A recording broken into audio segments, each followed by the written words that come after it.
ત્યારે પીએસઆઈના આપઘાતના કેસ મામલે હવે મૃતક પીએસઆઈ ભાઈએ સોલા પોલીસ સ્ટેશનમાં અરજી કરી છે। ડીવાયએસપી એનપી પટેલ વિરુદ્ધ કલમ 304 હેઠળ દુષ્પ્રેરણાની ફરિયાદ કરવામાં આવી છે। ત્યારે ફેક્સ મારફતે આ અરજી થઈ છે। ગૃહ વિભાગ, ડીજીપી અને મુખ્યમંત્રીને અરજી મોકલીને રજૂઆત કરાઈ છે। સંવાદદાતા મિહિર સોની પાસેથી વધુ અપડેટ મેળવીએ। જી મિહિર।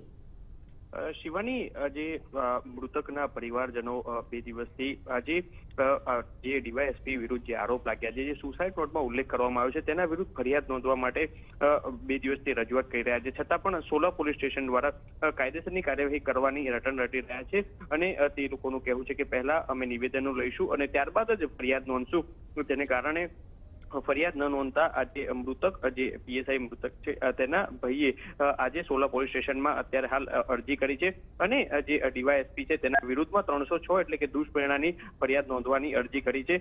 સાથે જ આજે મૃતકના ભાઈએ ડીજીપી તેમજ ગૃહમંત્રી અને મુખ્યમંત્રીને પણ પત્ર મોકલી અને રજૂઆત કરી છે। હાલ પરિવારજનો એક જ ન્યાયની માંગણી કરી રહ્યા છે અને જે આ ડીવાયએસપી છે તેના વિરુદ્ધમાં ફરિયાદ નોંધાય અને કાયદેસરની કાર્યવાહી કરે તે માટેની અત્યારે હાલ માંગ કરી રહ્યા છે।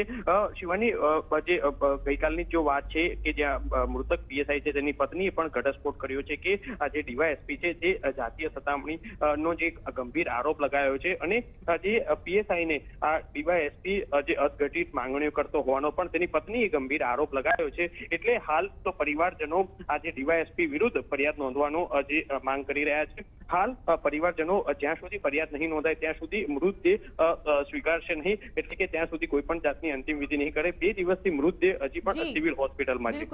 મિહિર, આભાર માહિતી માટે। તો હજુ પણ મૃતદેહનો સ્વીકાર નથી કરવામાં આવ્યો। જ્યાં સુધી પરિવારજનોની માંગણી નહીં સંતોષાય ત્યાં સુધી મૃતદેહ નહીં સ્વીકારાય।